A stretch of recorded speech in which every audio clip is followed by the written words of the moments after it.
Friends, இப்போ பார்த்தீங்கன்னா match number 33 இந்தியாவுக்கும் கனடாக்குமான மேட்ச். இந்த மேட்ச் எங்கே நடக்குதுன்னா சென்ட்ரல் ப்ரோவர்ட் ஃப்ளோரிடாவில் தான் நடக்குது. இந்த மேட்சோடைய ஃபுல் அனாலிசிஸ் எடுத்து எந்த பிளேயர் ட்ரீம் டீம் வருவாங்க, எந்த பிளேயருக்கான ஆப்ஷன்ஸ் நிறைய இருக்கு, எந்த பிளேயர் சிவிசி ஆப்ஷனில் இருக்கிறாங்க, எந்த பிளேயருக்கு த்ரெட்ஸ் இருக்கு, எந்த பிளேயர் இங்கே நல்ல பெர்ஃபார்மன்ஸ் பண்ணியிருக்கிறாங்களோ அப்படிங்கிறத வந்து இந்த வீடியோவில் ஃபுல்லாக சொல்லியிருக்கிறோம். வீடியோவை ஸ்கிப் பண்ணாமல் பாருங்க. உங்களுக்கு வீடியோ பிடிச்சிருந்துச்சுன்னா மறக்காம சப்ஸ்கிரைப் பண்ணுங்க. இந்த வென்யூட பிச் ரிப்போர்ட் அந்த பிளேயர்ஸ் எப்படி எடுக்கலாங்கிற அந்த இதுல வந்து சொல்லியிருக்கிறோம். இது வந்து பாத்தீங்கன்னா 15 மேட்சஸ் பிளே பண்ணதுல ஃபர்ஸ்ட் வின் பண்ணவங்க 11, செகண்ட் வின் பண்ணவங்க 4 பண்ணிருக்காங்க. ஃபர்ஸ்ட் பண்ணவங்களுக்கு பேட்டிங்க்கு நல்லா சப்போர்ட் ஆயிருக்குது. அடுத்து போறப்ப சேசிங் வந்து அங்க ஹார்ட் ஆகுது. பவுலிங் வந்து ஃபேவர் ஆனதுனால அங்க சேசிங் டஃபா இருக்கு. ஹை ஸ்கோரும் 245 வரையும் ஸ்கோர் பண்ணிருக்காங்க. சேம் வென்யூ ப்ராக்ரஸ் தான் வெஸ்ட் இண்டீஸுக்கும் இந்தியாவுக்குமே இங்க நடந்திருக்கு. ஒரு விக்கெட்டு தான் இழந்து இந்தியா வின் பண்ணியிருக்கிறாங்க. அதே மாதிரி பாத்தீங்கன்னா வெஸ்ட் இண்டீஸ் இது கூட லாஸும் ஆயிருக்கிறாங்க ஃபர்ஸ்ட் இன்னிங்ஸ் படிச்சு. அடுத்து பாத்தீங்கன்னா இன்னொன்னு வெஸ்ட் இண்டீஸ் வந்து 100 ரன்ஸ்ல ஆல் அவுட்டும் ஆயிருக்கிறாங்க. ஸ்பின் கம்ப்ளீட்டா ஒர்க் ஆகும் போது. So both spin and fast bowling ரெண்டுக்குமே வந்து இங்க சப்போர்ட் ஆகுது. ஸோ இந்தியா வந்து செகண்ட் பேட்டிங் பவுலிங் போட்டாலும் சரி, ஃபர்ஸ்ட் பவுலிங்ல கூட அவங்க வந்து ஸ்பின் டாமினேட் பண்ண நிறைய வாய்ப்பும் இருக்கு. ப்ராக்ரஸ் பார்த்துட்டு எப்பவுமே பாருங்க. எந்த மேட்ச் எந்த இதுல நீங்க என்ன வீடியோ பார்த்தாலும் அதுதான் நம்மளுக்கு கண்டிப்பா ஒரு பிளேயரை எப்படி கொண்டு போலாங்கிற ஒரு ஐடியா கிடைக்கும்.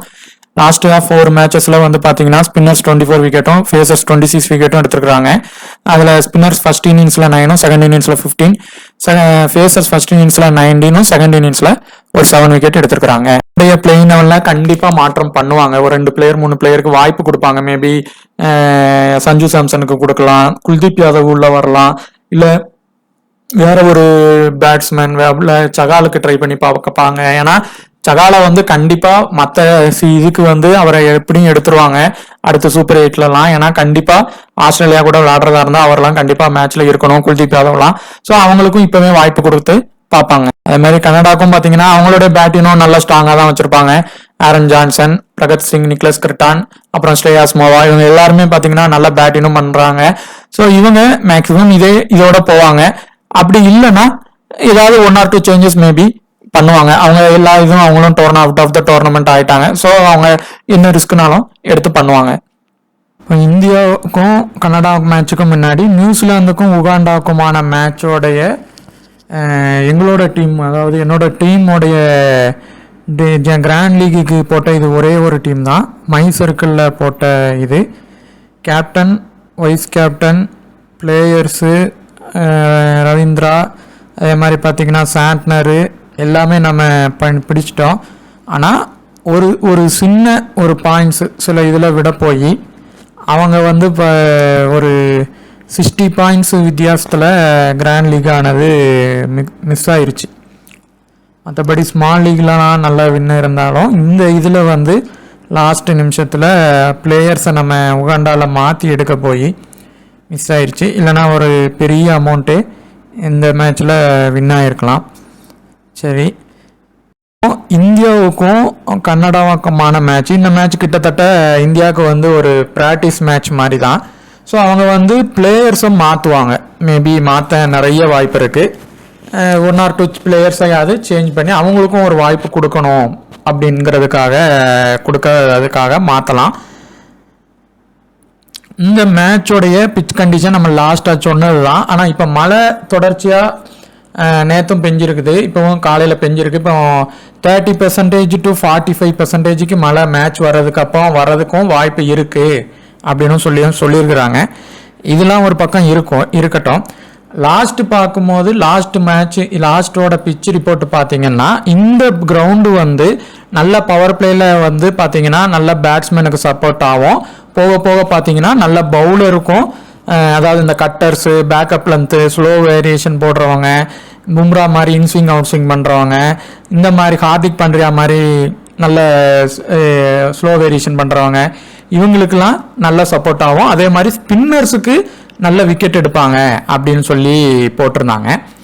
ஆனால் இப்போ இந்த மழை பெஞ்சிட்டு இருக்கிற கண்டிஷன்னால ஸ்பின்னர்ஸ் எந்த அளவுக்கு பெர்ஃபார்மன்ஸ் பண்ணுவாங்க அப்படிங்கிறது வந்து அந்த பிச்சு வந்து அங்கே மழையே இப்பவும் பெய்யாமல் இருக்குது, நல்ல வெயில் இருந்துருந்துச்சுன்னா மட்டும்தான் அது கரெக்டாகும். இல்லைன்னா கொஞ்சம் ஃபாஸ்ட் பவுலர்ஸ் விக்கெட் எடுக்கவும் வாய்ப்பு அதிகமாகவும் ஆகலாம். இப்போ பவர் பிளே ப்ராக்ரஸ். இப்போ இது வந்து பவர் பிளேல பேட்டினுக்கு நல்லா சப்போர்ட் ஆகும்னு போட்டிருக்கிறாங்க. சப்போஸ் இப்போ இந்தியா ஃபர்ஸ்ட் பேட்டிங் பிடிக்கிறாங்கன்னா மேக்ஸிமம் ஒரு விக்கெட் விழலாம், இல்லைனா விக்கெட்டே விழாமல் அவங்க பண்ணிடுவாங்க. இதே கன்னடா பிடிக்கிறாங்க அப்படின்னா ஃபர்ஸ்ட் இன்னிங்ஸ்னாலும் செகண்ட் இன்னிங்ஸ்னாலும் கண்டிப்பாக ஒரு 2 விக்கெட் டு 1 விக்கெட் மேக்ஸிமம் கண்டிப்பாக 2 விக்கெட் ஆனது விழ வாய்ப்பு இருக்குது. அதுவும் செகண்ட் இன்னிங்ஸில் உறுதியாக விழ வாய்ப்பு இருக்குது. இந்த மேட்ச்சில் மேபி சூரியகுமார் யாதவ் உள்ள ப்ளே பண்ணலாம், இல்லை சூரியகுமார் யாதவுக்கு பதிலாக வேற யாரையாவது கொண்டு வரலாம். அப்படி அவர் ப்ளே பண்ணுறாரு சூரியகுமார் யாதவ், அதே மாதிரி பும்ரா. இந்த கேட்டகரியில் பார்த்தீங்கன்னா first high percentage captain, high percentage vice captain எப்படி இருக்காங்கன்னா ஹார்திக் பாண்டியாவும் ஏ சிங் அவரும் இருக்கிறாங்க. இப்போ சப்போஸ் இந்தியா ஃபர்ஸ்ட் பேட்டிங் பிடிக்கிறாங்கன்னா இந்த கிரவுண்டில் பேட்ஸ்மேன் ஸ்கோர் பண்ணியிருக்கிறாங்க. யாரெல்லாம் பார்த்தீங்கன்னா ரோஹித் சர்மா வந்து 2 50 அடிச்சிருக்கிறாங்க. அதே மாதிரி பார்த்தீங்கன்னா ஜெய்ஸ்வால் ஒரு 50 அடிச்சிருக்கிறாங்க. சூரியகுமார் யாதவ் ஒரு 50 அடிச்சிருக்கிறாங்க.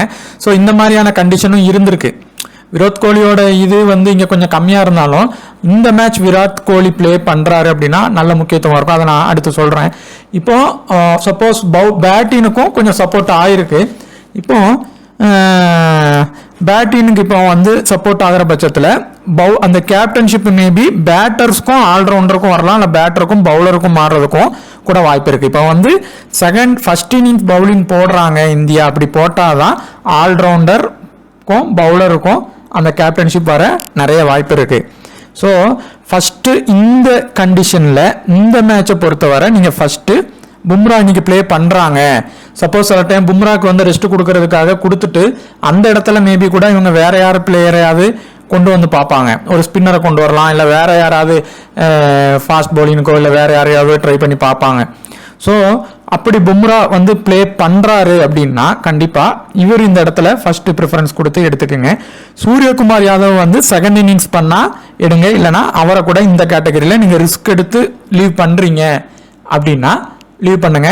ஆனால் மேக்சிமம் இந்த இடத்துல இருந்து இப்போ 2 பேருமே ட்ரீம் டீம் வரதுக்கான வாய்ப்பு தான் இப்போ வர இருக்கு. சூரியகுமார் யாதவ் ப்ளே பண்ணுறாருன்னா செகண்ட் இன்னிங்ஸுக்கு நீங்கள் அவரை மஸ்டாக ட்ரை பண்ணலாம். இதே மாதிரி ரிஷப் பண்ட்டுடைய அட்வான்டேஜ் என்னன்னா அவர் விக்கெட் கீப்பரும் பண்றாரு, அதே நேரத்தில் பேட்டிங்ல டாப் ஆர்டர் வந்துறாரு. மற்ற மேட்ச்லாம் வந்து பார்த்தீங்கன்னா இதுக்கு முன்னாடி அவர் வந்து அந்த மாதிரி வரமாட்டாரு, கொஞ்சம் அவருடைய இதே லென்த்து கொஞ்சம் பின்னாடி தான் இறங்குவார். இப்போ 1 டவுன் இறங்கிடுவார் மேக்ஸிமம். இப்போ பார்த்தீங்கன்னா 1 டவுன் இறங்குற பட்சத்தில் ஒரு 20 ரன் அடிச்சு 25 ரன் அடிச்சுட்டு ஒரு 2 கேட்ச் பிடிச்சாலும் ட்ரீம் டீம் வந்துருவார், இல்லை ஒரு ஸ்டெமின் பண்ணுறாரு வந்துருவார். ஸோ இவர் மேக்ஸிமம் ட்ரீம் டீம் வர்றதுக்கான வாய்ப்பு இருக்குது. ஸோ மஸ்ட் பிக்காக நீங்கள் எல்லா டீம்லையும் எடுத்துடலாம். சப்போஸ் ரிஷப் பண்ட் விளையாடலை, ரிஷப் பண்ட்டுக்கு பதிலாக சஞ்சு சாம்சன் வராருனாலும் சஞ்சு சாம்சனும் 1 டவுன் தான் இறங்குவார் மேக்ஸிமம் இந்த டீமை பொறுத்தவரை. அப்படி இறங்கினாலும் நீங்கள் அவரை மஸ்டாக எடுத்துக்கலாம். அடுத்து இந்த கேட்டகிரியில் விராட் கோலி ரோஹித் சர்மாவில் நீங்கள் வந்து இந்தியா கம்ப்ளீட்டாக டாமினேட் பண்ணுற மாதிரி போனால் 2 பேர் எடுங்க, இல்லைனா இந்த மேட்சை பொறுத்தவரை ஃபஸ்ட்டு ப்ரிஃபரன்ஸ் ரோஹித் சர்மா எடுங்க. ஃபர்ஸ்ட் இன்னிங்ஸ் பேட்டிங் பண்ணுறாங்க இந்தியா அப்படின்னா கண்டிப்பாக ஒரு இதுலையாவது சிவிசி கண்டிப்பாக கொடுங்க. இவர் இன்னைக்கு இந்த மேட்ச் இவர் ப்ளே பண்ணாரு அப்படின்னா பெருசாக ப்ளே பண்ணுவார் ஃபர்ஸ்ட் இன்னிங்ஸ் பண்ணால். ஏன்னா ஃபர்ஸ்ட் இன்னிங்ஸ் பண்ணால் தான் அவங்க ஸ்கோரே பண்ண முடியும். செகண்ட் இன்னிங்ஸ் பண்ணால் ஸ்கோர் லெஸ்ஸாக இருக்கும், மேபி அவங்க சிவிசி அளவுக்கு பண்ண முடியாது, ட்ரீம் டீம் அளவுக்காவது பண்ணிடுவாங்க. ஸோ ரோஹித் சர்மாவை பொறுத்தவரை ஹிட் ஆர் ஃப்ளாப் கண்டிஷனில் தான் இருக்காரு. ஸ்டாட்ஸ்லாம் நல்லா தான் இருக்கு.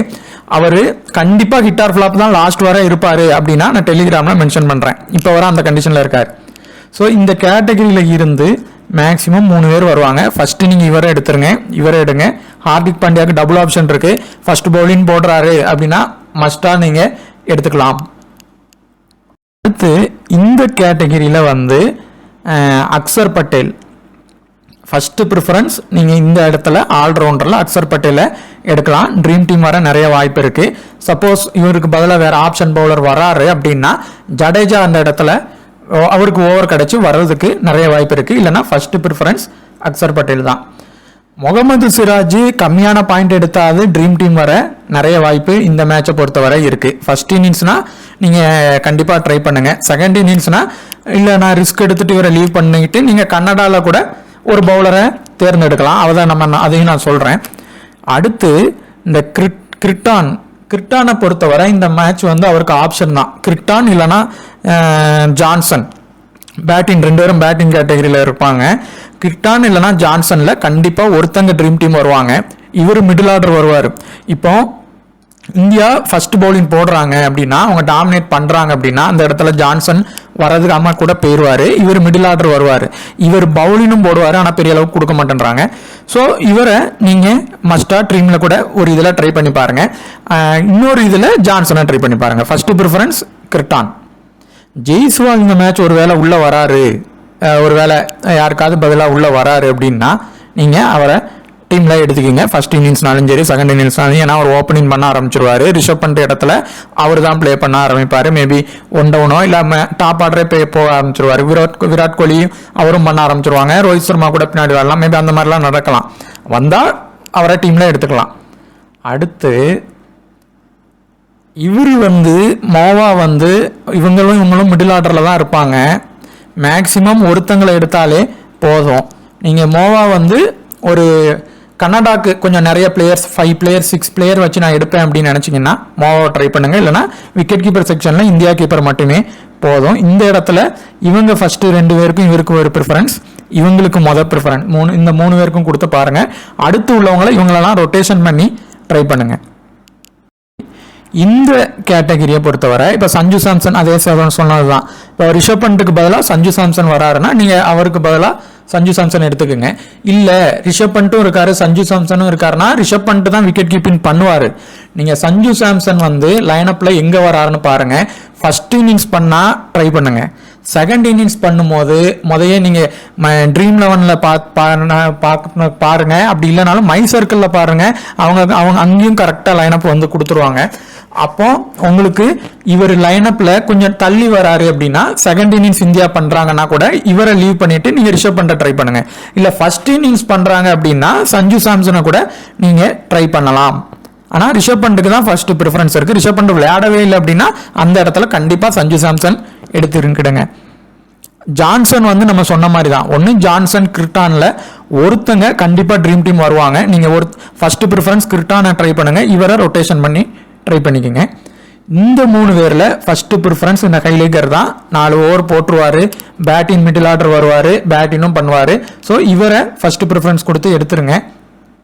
இந்த மேட்ச் கூட சிவம் டூபேக்கு பதிலாக கூட சஞ்சு சாம்சன் அவங்க உள்ள கொண்டு வரலாம் மேபி. இல்லை பும்ராவை ரெஸ்ட் எடுத்துட்டு டூபேயை கூட பவுலிங் போட விட்டுருவாங்க. அவங்க அடுத்த இன்னிங்ஸுக்கு இனிமேல் அவங்க தேவைப்படும், பவுலிங்குக்கு ஒரு பவுலிங் தேவைப்பட்டுச்சுன்னா மேபி பும்ராவை ரெஸ்ட் பண்ண வச்சுட்டு ஒரு மெயின் பவுலர் ரெஸ்ட் பண்ண வச்சுட்டு அந்த மாதிரி ட்ரை பண்ணலாம். அந்த மாதிரி ட்ரை பண்ணால் சிவம் டுபே கண்டிப்பாக ட்ரீம் டீம் வந்துருவார் பவுலிங் போட்டு அவர் பண்ணுறதா இருந்தா. அடுத்து இந்த கார்டன் இப்போ வர ட்ரீம் டீம் வர்றதுக்கான வாய்ப்பு நிறைய இருக்கு. இவரால் பேட்டிங்கும் பண்ண முடியும். சப்போஸ் டாப் ஆர்டர் அவுட் ஆனா கூட இவர் அடிப்பாரு. ஸோ கார்டன் ட்ரீம் டீம் வர நிறைய அதிக வாய்ப்பு இருக்கு. இந்த கே சனா கார்டன்ல கண்டிப்பா ஒருத்தங்க ட்ரீம் டீம் வருவாங்க. இந்த கே சனாவை இப்போ இன்னொரு டீம் நீங்க எடுக்கிறீங்க அப்படின்னா இவரை எடுத்து ட்ரை பண்ணி பாருங்க. ஆனா ஃபர்ஸ்ட் ப்ரிஃபரன்ஸ் கார்டனை ட்ரை பண்ணுங்க. அடுத்து இப்போ குல்தீப் யாதவ் உள்ள வராரு அப்படின்னா ஃபர்ஸ்ட் இன்னிங்ஸ்னாலும் சரி செகண்ட் இன்னிங்ஸ்னாலும் சரி அவரை கேப்டன் வைஸ் கேப்டன் கொடுத்து இங்கே எடுங்க. ஸ்பின்னு சப்போர்ட் ஆகிற மாதிரி தான் லாஸ்ட் பீச்சில் இருக்கு. இப்போ அந்த ரெய்னிங் கண்டிஷனால கொஞ்சம் மேபி ஆகாமல் கூட இருக்கலாம். அப்படி இருந்தால் செகண்ட் இன்னிங்ஸ் ட்ரை பண்ணுங்க. இல்லையா இவர் ப்ளே பண்ணுறாருன்னா நான் சிவிசி ஆப்ஷன் நான் சொல்லிடுறேன் டெலிகிராமில். ஃபர்ஸ்ட் இன்னிங்ஸ்னா கண்டிப்பாக கொடுக்கலாம். ஸோ இந்த கேட்டகரியில இருந்து ஃபர்ஸ்ட் இப்போ இவர் வந்தால் இவர் இல்லைன்னா விட்டுருங்க. ஜான்சன் இல்லைன்னா கிரிண்டான்ல ஒருத்தங்க. அதே மாதிரி ஹென்லிகரை மஸ்டா எடுத்துடலாம், கார்டனை மஸ்டா எடுத்துடலாம். டூபே இப்போ பும்ரா இல்லைன்னா கண்டிப்பா இவருக்கு பவுலிங் கொடுப்பாங்க. இல்ல சிராஜ் இல்லைன்னா இவருக்கு பவுலிங் கொடுப்பாங்க. ஸோ இவர் பவுலிங் போட்டா மட்டும் டீம்ல எடுங்க, இல்லைன்னா எடுக்காதீங்க.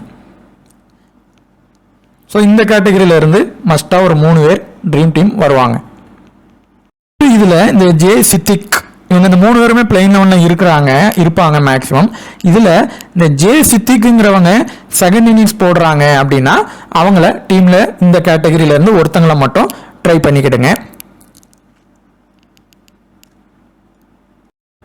கேப்டன் வைஸ் கேப்டன் பார்த்தீங்கன்னா இந்த மேட்ச் பும்ரா ப்ளே பண்ணுறாங்க அப்படின்னா ஃபர்ஸ்ட் இன்னிங்ஸ்னாலும் சரி செகண்ட் இன்னிங்ஸ்னாலும் சரி கேப்டன் வைஸ் கேப்டன் ட்ரை பண்ணி பாருங்க. இவர் பெருசாக ப்ளே பண்ண இந்த மேட்ச் அதிக வாய்ப்பு இருக்கு. இவர் மேட்ச் ப்ளே பண்ணா ஃபர்ஸ்ட் ப்ரிஃபரன்ஸ் இவருக்கே ட்ரை பண்ணுங்க.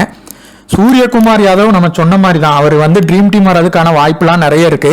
சப்போஸ் செகண்ட் இன்னிங்ஸ் இப்போ போகுது அப்படின்னா ஜெய்ஸ்வால் உள்ள வராரு அப்படின்னாலாம் இவருடைய பேட்டிங் ஆர்டர் உங்களுக்கு டவுன் ஆயிரும். ஸோ ஆப்பர்ச்சுனிட்டி பார்க்கணும். இப்போ இந்த நம்ம இப்போ ஒரு ஹை பெர்ஃபார்மன்ஸ் டீமும் ஒரு லோ டாமினன்ட் டீமும் ப்ளே பண்ணும்போது ஆப்பர்ச்சுனிட்டி எந்த பிளேயருக்குலாம் கிடைக்கும்னு பார்க்கணும். இப்போ சூரியகுமார் யாதவ் ஃபர்ஸ்ட் பேட்டிங் பண்ணால் மேபி ஒரு டாப் ஆர்டர் 3 பேர் அவுட் ஆனால் இவருக்கு லாஸ்ட்ல வாய்ப்பு கிடைக்கும். இல்லை இதே செகண்ட் இன்னிங்ஸ் பண்ணுறாருன்னா விக்கெட் போகாமல் ஒரு 2 விக்கெட் தான் போய் வின் ஆகிட்டாங்க அப்படின்னா இவருக்கு வாய்ப்பே வராது. இல்லை புது பிளேயர் வந்தாலும் இவருக்கு வாய்ப்பு வராது. ஸோ அதனால நீங்கள் வேணா இவரை மிஸ் பண்ணி பாருங்க. மற்றபடி ஒரு ட்ரீம் டீம் வர்றதுக்கான வாய்ப்பு தான் இருக்கு. ஒரே ஒரு இதில் அக்சர் பட்டேல், அதே மாதிரி இப்போ அக்சர் பட்டேலுக்கு கொடுக்குறீங்கன்னா ஒரு ஃபாஸ்ட் பவுலருக்கு கொடுக்கலாம். கேப்டன் வைஸ் கேப்டன் ட்ரை பண்ணி பாருங்க. சிராஜோட பெர்சன்டேஜ் கம்மியாக இருந்துச்சுன்னா அவருடைய பெர்ஃபார்மன்ஸ்க்கும் இந்த மேட்ச் பெருசாக கூட இருக்க வாய்ப்பு இருக்கு. இப்போ வர அவர் ட்ரீம் டீம் வர வாய்ப்பு நிறைய இருக்கு. ஸோ நம்ம இறுதியாக சொல்லிடலாம் அவர் கேப்டன் வைஸ் கேப்டன் அளவுக்கு வருவாரா அப்படின்னு. ஸோ இந்த கேட்டகரியில் அக்சர் பட்டேல் அப்புறம் கிரிட்டான் இந்த 2 பேரில் ஒருத்தங்க நல்ல பெர்ஃபார்மன்ஸ் பண்ணிடுவாங்க கேப்டன் வைஸ் கேப்டன் அளவுக்கு. மாதிரி இப்போ ஃபர்ஸ்ட் மேட்ச் ஃபர்ஸ்ட் இன்னிங்ஸ் இப்போ இந்தியா பேட்டிங் பிடிக்கிறாங்கன்னா கோலி இந்த மேட்ச் பெருசாக ப்ளே பண்ண நிறைய வாய்ப்பு இருக்கு. கேப்டன் வைஸ் கேப்டன் கொடுத்து ட்ரை பண்ணி பாருங்க. பாண்டியா ஃபர்ஸ்ட் பவுலிங் போடுறாங்கன்னா கேப்டன் வைஸ் கேப்டன் ட்ரை பண்ணுங்க. இப்போ அவர் தான் ஹை பெர்சன்டேஜ் கேப்டன்ல இருக்காரு. இப்போ ஒரு ஹை பெர்சன்டேஜ் கேப்டன்ல கொடுக்கும்போது கொஞ்சம் அதை விட லோ பெர்சன்டேஜ் செலெக்ஷன்ல கொஞ்சம், அதாவது பெர்சன்டேஜ்லையும் கேப்டன் வைஸ் கேப்டன்ல லோ பெர்சன்டேஜ்ல ட்ரை பண்ணி பாருங்க. இவருக்கு கொடுக்கும்போது சிராஜை ட்ரை பண்ணி பாருங்க, இல்லை பும்ராவை ட்ரை பண்ணி பாருங்க. இப்போ ஹர்ஷதீப் சிங் வந்து ரொம்ப ஹையில் இருக்காரு. சப்போஸ் இவங்க ஹர்ஷதீப் சிங் பவர் பிளேலே போட ஆரம்பிப்பாரு. ஒரே ஒரு இதில் வேணா இவருக்கும் ஹர்ஷதீப் சிங்குக்கும் சேர்ந்தாப்புல கொடுத்து ட்ரை பண்ணி பாருங்க. ஃபர்ஸ்ட் பவுலிங் போட்டா இந்தியா. இந்த கேட்டகரியில தான் இந்த ஏசிங்கும் ஜடேஜாவும் இருக்காங்க. இப்போ ஜடேஜாக்கு ஓவர் கிடைச்சா மட்டும்தான் அவர் வருவார். இல்லைன்னா அக்சர் பட்டேலுக்கு இவர் ரோஹித் சர்மா பழைய மேட்ச் மாதிரி கொடுத்துட்டாருன்னா அந்த இடத்துல அக்சர் பட்டேல் தான் ஃபர்ஸ்ட் ப்ரிஃபரன்ஸ் இருக்கு. 2வது தான் ஜடேஜா இருக்கு. இப்போ ஸ்பின்னு நல்லா ஒர்க் ஆக ஆரம்பிச்சுட்டு அப்படின்னா அவங்க என்ன பண்ணுவாங்கன்னா அக்சர் பட்டேல் ஜடேஜாக்கு கம்ப்ளீட்டாக கொடுக்க ஆரம்பிச்சிருவாங்க. அப்போ 2 பேரும் ட்ரீம் டீம் வர வாய்ப்பு இருக்கு. இல்லைன்னா அக்சர் பட்டேல் தான் ஃபர்ஸ்ட் ப்ரிஃபரன்ஸு. ஏசிங் பொறுத்தவரை அவர் ஹை பெர்சன்டேஜ் வைஸ் கேப்டன்ல இருக்காரு. Last match captain vice captain அளவுக்கு பெர்ஃபார்மன்ஸும் பண்ணிட்டாரு. நீங்க ரிஸ்கா லீவ் பண்றீங்கன்னா லீவ் பண்ணிட்டு அந்த இடத்துல பும்ராவை ட்ரை பண்ணி பாருங்க. ஒருவேளை பும்ரா அந்த இடத்துல இல்லைன்னா ஏசிங்க நீங்க டீம்ல எடுத்து தான் ஆகணும். இந்த கேட்டகரியில இருந்து மஸ்டா ஒருத்தர் ட்ரீம் டீம் வந்துருவாரு. கேப்டன் வைஸ் கேப்டனும் நம்ம வந்து சொல்லியிருக்கிறோம் ஒவ்வொருத்தங்களுடைய ஆப்ஷன் விவகாரம். ஸோ 50% கீழே மேக்ஸிமம் 4 பேர் 5 பேரை டீமில் எடுத்துக்கோங்க. ஸோ அது வந்து பாயிண்ட்ஸ் உங்களுக்கு நல்ல ரேங்கை கூட்டி கொடுக்கும். அதே மாதிரி கேப்டன் வைஸ் கேப்டன் இது வந்து இப்போ இந்தியா ஃபர்ஸ்ட் பவுலிங் போடுதுன்னா ஆல்ரவுண்டர் ப்ளஸ் பவுலர் கேட்டகரியில் வச்சுக்கோங்க. அது கனடா டீமுக்குனாலும் சரி இந்த டீமுக்குனாலும் சரி ஒரே ஒரு ஆள் கிரிட்டானுக்கு மட்டும் ட்ரை பண்ணி பாருங்கள். அதே மாதிரி இந்தியா ஃபர்ஸ்ட் பேட்டிங் பிடிச்சாங்கன்னா பேட்ஸ்மேன்லையும் ஆல்ரவுண்டர்லையும் வச்சு வைங்க. இன்னொன்று பேட்ஸ்மேன்லையும் பவுலர்லையும் ட்ரை பண்ணி பாருங்கள். உங்களுக்கு இந்த வீடியோ பிடிச்சிருந்துச்சுன்னா மறக்காமல் சப்ஸ்கிரைப் பண்ணுங்கள், ஷேர் பண்ணுங்கள். உங்களுக்கு டெலிகிராமில் ஜாயின் பண்ணாலும் ஜாயின் பண்ணிக்கிடுங்க. தேங்க்யூ.